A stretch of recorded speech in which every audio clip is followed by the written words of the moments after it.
Hello, this is Ryan Salazar, and I'm here to talk to you about in in Shenmue I. If you play the game uh, and you're getting to the 70-man battle, but before the battle, there's Guizhang versus Ryozuki, which Ryozuki finds him in the alley and challenges him to a fight. This is only because it's part of the deal to rescue, as you can see, is Ryozuki, and then he rescued Nozomi. So he rescued Nozomi, and then he had to make a deal with Terry to fight Guizhang, which was not in his plan, not something he wanted to do. Um, so if you notice that in the game, he does that, but that's only a deal he made with Terry. Now, as a result, he has to battle against 70 guys. So what I'm trying to get at here about the 70 men battle is that who really thinks that two guys, experts in karate and kind of like the Chinese martial arts, kung fu, I guess you could call that kung fu in a manner of speaking, because it's like a northern, maybe it's like a northern Chinese style that Guizhang does. Uh, so like, I mean, it appears to me that these two characters, they know their stuff, they're good at their martial arts, and so we can agree that they're well versed. But can you actually believe that two guys can actually defeat 70 men? If you're a martial artist, or used to be really good in the martial arts, you're still a martial artist anyway, because you have that experience. Now, I have this experience personally by training with some karate instructors in Michigan in the Subakdo Mudo Kwan Federation. So what I'm trying to get at is yes or no, can it be done for two guys to defeat 70 men?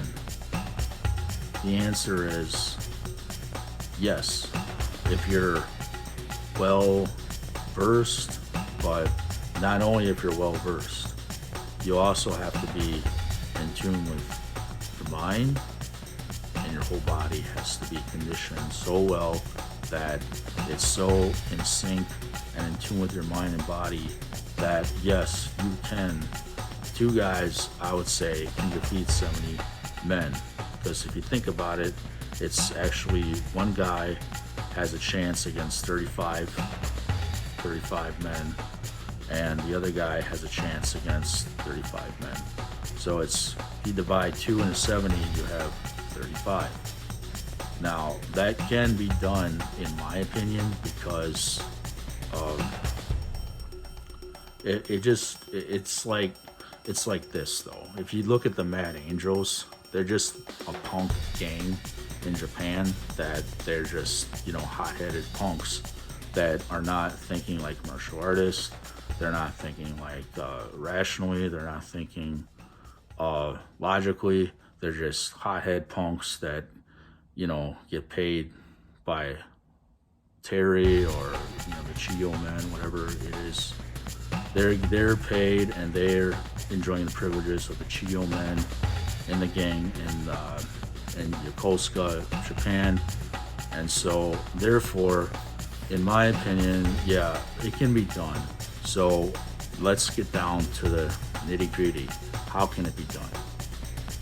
It can be done because to me, now, it's not just as simple as being in tune with the mind and body, but you can't really get struck by anybody during the fight. And I know in the fight, those guys get struck a few times, but that's only because in the game, like in real life, if you take it in reality, in real life, if somebody gets struck in a fight, well, they're going to be open for another assault by some other, if say like a group of three guys. I think there's three guys. Three guys are ganging up on one guy, and the guy's really good at martial arts. He's a strong guy, or he could just be a strong guy, but he's he has the advantage, the strong guy or the martial artist, because he's got something that the other three guys don't really have. Now, to me, this is what I'm relating it to. Also, is that and I don't have a picture of Bruce Lee, but we know who Bruce Lee is. Bruce Lee, people thought, well, no, he can't just take on three guys or four guys or multiple opponents. And that's the key word, multiple opponents here. See, multiple opponents, it can be done. In my opinion, it can be done that one guy can take on multiple opponents in a fight. The reason I'm saying this is that I had a special talent many years ago in karate, and who knows, I might rebound that talent once again. With the right training, the right diet, the right kind of discipline in my life, if I incorporate that in my life, or whatever I do, it can be done. That somebody can get that talent back and somebody can be something again. But I know I'm kind of getting off on the subject, but to get back on the subject, the nitty gritty is just having what it takes. Having what it takes, and you can't get struck basically in a fight. Like two guys, if they're fighting against 70 men, well, what's going to happen is, it's like this in karate or kung fu, Chinese martial arts and that. And northern Chinese martial arts is like karate in some ways, but it's got the palms, it's got some spears, it's got some blocks that are more looking Chinese. So imagine that. Okay. So yeah. You imagine that. Just think of this. Your kicks, your strikes, your blocks are very powerful, and Ryo Hazuki, to me, Ryo Hazuki, the real Ryo Hazuki, would have what Tony Jaa has. You take a guy out with one shot. Now, but I believe that I had this talent, and I'm holding my phone. I had this talent long ago. I was actually afraid to use karate in my younger days. I was afraid to hurt people who were bullying me in school and that. I thought actually that if I used martial arts and I kicked somebody in the head with a roundhouse kick, that I would knock their head right off their shoulders, and it would just fall off like a sword, just come right off them. Not that I'm that violent, but I actually believe if I use karate, kick somebody in the head, their head would snap off, roll off their shoulders or something, and then I face the consequences of the law and whatever, and death threats and that. So when I was in grade school, and this is right in Michigan, Melvindale, which is right outside Detroit. I didn't want to use karate, but I was really well versed. I was good. I could jump high. I could kick hard. I could strike. I could block. I think I still got it in me, but I always kept in mind with the Subakdo Mudo Kwan Federation, what they taught me, the rules, the discipline, and that, to not use this on anybody, just to walk away. And that's always the what I did, because if you use that, uh, there's consequences. There's always consequences. So, uh, using karate and you're really good at it, it's the consequence of the law, and then the curse of the hatred that you're going to be dealing with from your enemies. And believe me, I know because I had a lot of enemies in Melvindale, Michigan. But people that I just moved on from, I don't have bitter feelings for these people. I don't hate them. I don't want to, get into it a lot right now. But this is like a lot of what society is all about. Bullies and I'm living in the 90s, so you gotta excuse me because I'm thinking like right now I'm not living in the 90s, but I'm remembering the 90s, 1995, 91, 2, 3, 4, and 5, and I've been there. I've lived it. It's not the greatest time, era or century, decade, whatever you can imagine. There were no anti-bullying laws at the time when I had I had my times of martial arts and that. But you can just define like you can imagine in the game. I held back. I held back all the time with the bullies in school and that. And I'm coming out to say this because people think I'm, to me, people think like, that guy's so crazy. He's crazy. He talks about martial arts and that. He's a bad guy. He's like something wrong with that guy.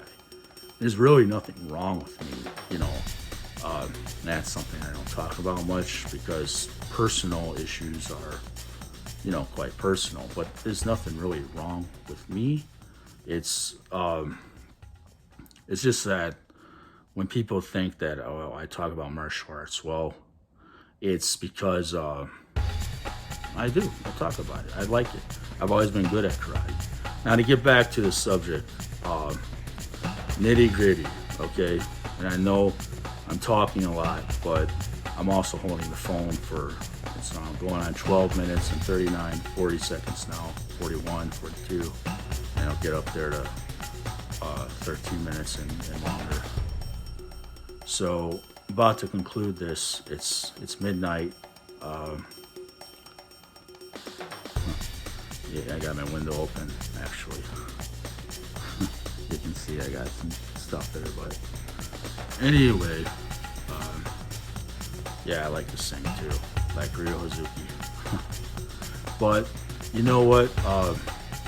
So yeah, if you take, for instance, Tony Jaa, how he ends that fight in Ong Bak with one shot, that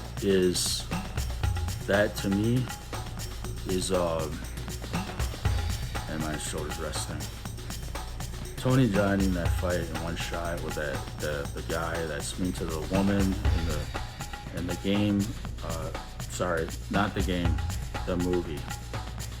He's mean to the woman, but the offender, and then so what happens after that? Tony Jaa doesn't want to fight.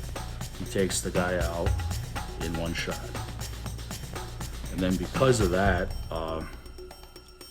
the fight ends. He takes him out one shot, and boom, that's it. Just it's the guy's coming at him, like and then roundhouse kick. That I know could end the fight because that's just the way the martial arts is. Now I say this because I've had that talent for roundhouse kick. In fact, it was my Sabam Nim's favorite move that I did that year. And what should I go back to? 1995, the roundhouse kick. He admired my roundhouse kick at the time of my it was a gut testing, because I'm not technically a Dan, but I have all the characters and the traits of what you would call a Dan to my other Sabam Nim, which means some higher. It means like I think it means, I don't know, some kind of a degree in Subakdo, but it's a higher degree than Kyos Nim, which is second degree black belt. So anyway, what I'm trying to say that yes, I think a fight could, those, if the guys say Guizhang and Ryohazuki had that power of the one shot ending fights, yeah, then definitely they could end fights, but they would be holding back. I think they'd be holding back because those one shot strikes and kicks and fights would just, you know, startle and make everybody like quivery, like, oh, some guy just died from a roundhouse kick. His head's all over the ground. So yeah, to me, yes, two guys can win a 70-man battle. This concludes my theory of the 70-man battle in Shenmue I.